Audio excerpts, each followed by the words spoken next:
ஆண்டவராய் இயேசு கிறிஸ்துவின் நாமத்தினாலே உங்கள் யாவருக்கும் அன்பான வாழ்த்துக்கள். குறிப்பாக உங்கள் யாவருக்கும் ஈஸ்டர் தின நல்வாழ்த்துக்களை தெரிவித்துக் கொள்கிறேன். இன்றைக்கும் கூட கர்த்தர் நமக்கு கொடுக்கிற வார்த்தை மத்தேயு எழுதின சுவிசேஷத்துல 28வது அதிகாரத்திலே 9வது வசனம்.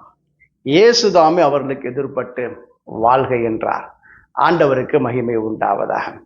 பாருங்க, வாரத்தினுடைய முதலாவது நாளிலே அந்த இடத்திலே 3 பெண்கள் ஆண்டவருடைய சரீரத்தை பார்க்கும்படியாக புறப்பட்டு வருகிறார்கள். ஆண்டவருடைய சரீரம் கல்லறையிலே வைக்கப்பட்டிருக்கிறது.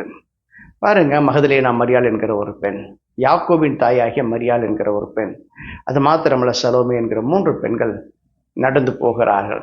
அவர்கள் பேசிக்கொண்டே போகிறார்கள். என்ன தெரியுமா சொல்லுகிறார்கள்? அந்த கல்லறை வாசலில் மிகப்பெரிய கல் வைக்கப்பட்டிருக்கிறது, அதை யார் நமக்காக புரட்டி தள்ளுவார்கள் என்று சொல்லி தங்களுக்குள்ளே பேசிக்கொண்டு போகிறார்கள். அந்த இடத்துல பார்த்தீங்கன்னா ஒரு பலம் வாய்ந்த தேவதூதன் வானத்திலிருந்து இறங்கி வந்து அந்த கல்லறை வாசலில் இருக்கக்கூடிய கல்லை புரட்டி தள்ளினான். அந்த இடத்துல அவன் உட்கார்ந்து கொண்டிருக்கிறான். இந்த ஸ்திரீகள் வந்தவுடனே அந்த தேவதூதனை தரிசிக்கிறார்கள், பயந்து போகிறார்கள். அப்பொழுது அந்த தேவதூதன் அவர்களை பார்த்து சொல்லுகிறான், பயப்படாதிருங்கள், நீங்கள் சிலுவையில் அறையப்பட்ட நசரேயனாகிய இயேசுவை தேடிக் கொண்டிருக்கிறீர்கள். அவர் இங்கே இல்லை, அவர் தாம் சொன்னபடியே உயிர் தெழுந்தார் என்று சொல்லி இதை போய் உங்களுடைய சீஷர்களுக்கு அறிவியுங்கள் என்று சொல்லி அந்த இடத்திலே அவர்களுக்கு பதிலாக கூறுகிறார். இந்த செய்தியை கேட்டவுடனே அந்த பெண்களுடைய இருதயத்திலே பயத்தோடு கூட மிகுந்த சந்தோஷத்தோடு கூட புறப்பட்டு போகிறார்கள். எனக்கு அன்பான தேவ ஜனங்களே, அந்த இடத்திலே இருக்கக்கூடிய கல் புரட்டி தள்ளப்பட்டது. அந்த பெண்கள் ஆண்டவரை தரிசிக்கும்படியாக வந்தார்கள். அவர்களுக்கு இருந்த ஒரு பெரிய கவலை என்ன தெரியுமா? இந்த கல்லை நமக்காக யார் புரட்டி தள்ளுவார் என்று சொல்லி. இன்றைக்கும் கூட நம்முடைய வாழ்க்கையில எத்தனையோ போராட்டங்கள் இருக்கலாம், எத்தனையோ பிரச்சனைகள் இருக்கலாம். நம்முடைய வாழ்க்கையிலே அந்த போராட்டங்களையும் அந்த பிரச்சனைகளையும் கர்த்தர் ஒருவரை புரட்டி போடுகிற ஆண்டவராக இருக்கிறார். இன்றைக்கும் கூட நீங்கள் தேவனை தேடும்படியாய் வருங்கள், தேவனை தரிசிக்கும்படியாய் வாருங்கள். கர்த்தர் உங்க வாழ்விலே காணப்படுகிற அந்த பெரிய கல்லை புரட்டி போடுவார். அந்த இடத்துல இயேசு அவர்களுக்கு எதிர்படுகிறார், எதிர்பட்டு அவர்களை பார்த்து சொல்லுகிறார், வாழ்க என்று சொல்லுகிறார். ஆண்டவருக்கு மகிமை உண்டாவதாக. பாருங்க, ஒருவரை சந்திக்கிற பொழுது நம்ம அவர்களுக்கு வாழ்த்துக்களை கூறுவோம். அதே போலதான் இயேசு கிறிஸ்து அந்த பெண்களை பார்த்த உடனே அவர்களுக்கு வாழ்த்துக்களை கூறினார். எனக்கு அன்பான தேவ ஜனங்களே, இந்த இடத்திலே ஆங்கிலத்திலே ஆல்ஹேல் என்கிற பதம் பயன்படுத்தப்பட்டிருக்கிறது. மூல பாஷையாக கிரேக்க பதத்திலே ஷெய்ரோ என்கிற பதம் பயன்படுத்தப்பட்டிருக்கிறது. அதனுடைய அர்த்தம் என்னவென்று சொன்னால் to be Claude, to rejoice என்கிற வார்த்தை பயன்படுத்தப்பட்டிருக்கிறது. ஆண்டவருக்கு மகிமை உண்டாவதாக. அதனுடைய அர்த்தம் என்னவென்று சொன்னால் நீங்கள் களி கூர்ந்து மகிழுங்கள் என்பதாக இருக்கிறது. ஆம், எனக்கு அன்பான தேவ ஜனங்களே, இயேசு கிறிஸ்து உயிரோடு கூட எழுந்தார். இதுதான் இன்றைக்கு நமக்கு கொடுக்கப்படுகிற மிகப்பெரிய நற்செய்தி. அந்த இடத்துல தேவதூதன் அந்த நற்செய்தியை தான் அந்த ஸ்திரீகளுக்கு அறிவித்தான். இயேசு கிறிஸ்து அவர்களுக்கு எதிர்பட்டு வந்து அவர்களை வாழ்க என்று சொல்லி வாழ்த்துகிறார். இன்றைக்கும் கூட அந்த உயிர் தெழுந்த இயேசு கிறிஸ்து உங்களுக்கு எதிராக வந்து உங்களை பார்த்து சொல்கிறார், கலிகூர்ந்து மகிழுங்கள் என்று சொல்லுகிறார்.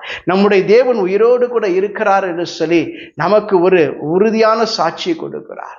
எனக்கு அன்பான தேவ ஜனங்களே, அவர் உயிரோடு இருக்கிறதுனால நாம் இந்த உலகத்தை குறித்து கவலைப்பட வேண்டிய அவசியம் இல்லை, இந்த உலக பிரகாரமான காரியத்தை குறித்து கவலைப்பட வேண்டிய அவசியம் இல்லை.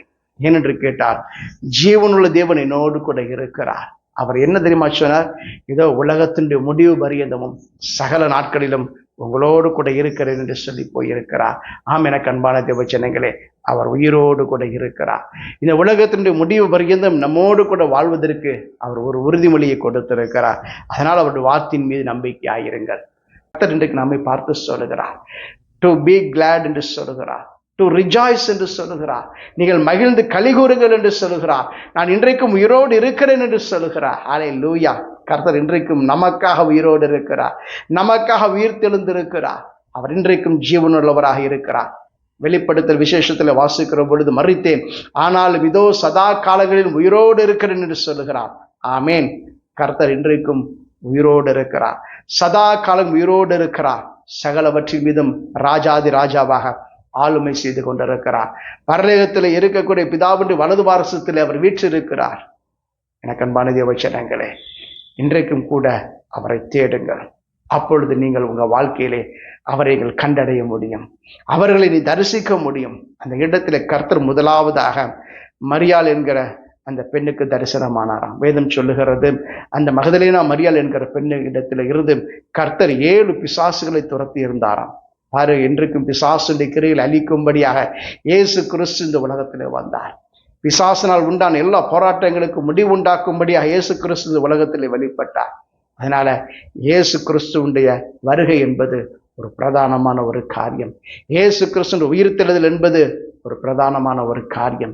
இன்றைக்கு இயேசு கிறிஸ்து உயிரோடு கூட எழுந்ததுனால இன்றைக்கு நமக்கு ஒரு நம்பிக்கை உண்டு, ஒரு நித்திய நம்பிக்கை உண்டு.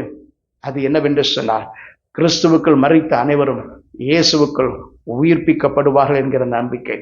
ஆண்டவருக்கு மகிமை உண்டாவதாக. எனக்கு அன்பான தேவஜனங்களே, ஆண்டவருடைய வருகை வெகு சீக்கிரமாய் இருக்கிறது, வெகு விரைவாக இருக்க போகிறது. உலக பிரகாரமான காரியங்கள் அதை அறிவித்துக் கொண்டே இருக்கிறது. எனக்கு அன்பான தேவஜனங்களே, சீக்கிரமாய் அவரை சந்திக்கும்படி ஆயத்தமாகுங்கள், அவரை தரிசிக்கும்படி அவரை தேடுங்கள். கர்த்தரை தேடுகள் இருதை மகிழ்வதாக என்று சொல்லி சங்கீதக்காரன் சொல்லுகிறார். இன்றைக்கே அவரை தேடும்படி ஆயத்தமாகுங்கள், இன்றைக்கே அவரை தரிசிக்கும்படி ஆயத்தமாகுங்கள். அப்படி ஆயத்தமாக நீங்கள் இருப்பீர்கள் என்று சொன்னால் அவருடைய வருகை என்பதை நீங்கள் அவரோடு கூட எடுத்துக் கொள்ளப்படுவீர்கள். எனக்கு அன்பான தேவஜனங்களே, குமாரன் கோபம் கொள்ளாமலும் நீங்கள் வழியிலே அழியாமலும் இருக்கும்படிக்கும் அவரை சீக்கிரமாய் முத்தம் செய்யுங்கள். இன்னும் கொஞ்ச காலத்திலே அவருடைய கோபம் பற்றி எரியும் என்று சொல்லி சங்கீதக்காரன் சொல்கிறார். எனக்கு அன்பான தேவஜனங்களே, காலம் இருக்கிற பொழுதே, கிருபையின் வாசல்கள் திறந்திருக்கிற பொழுதே நீங்கள் அவரை அண்டிக் கொள்ளுங்கள், இயேசுவை உறுதியாய் பிடித்துக் கொள்ளுங்கள். இயேசு கிறிஸ்துவின் சமூகத்தில் உங்களை முற்றிலுமாய் ஒப்பு கொடுத்து விடுங்கள், அர்ப்பணித்து விடுங்கள். கர்த்தர் சீக்கிரமாய் வருவார், நியாயாதிபதியாய் வருவார். இந்த முழு உலகத்தையும் நியாயம் தீர்க்கும்படியாக அவருடைய வருகை வெகு சீக்கிரமாக இருக்கிறது.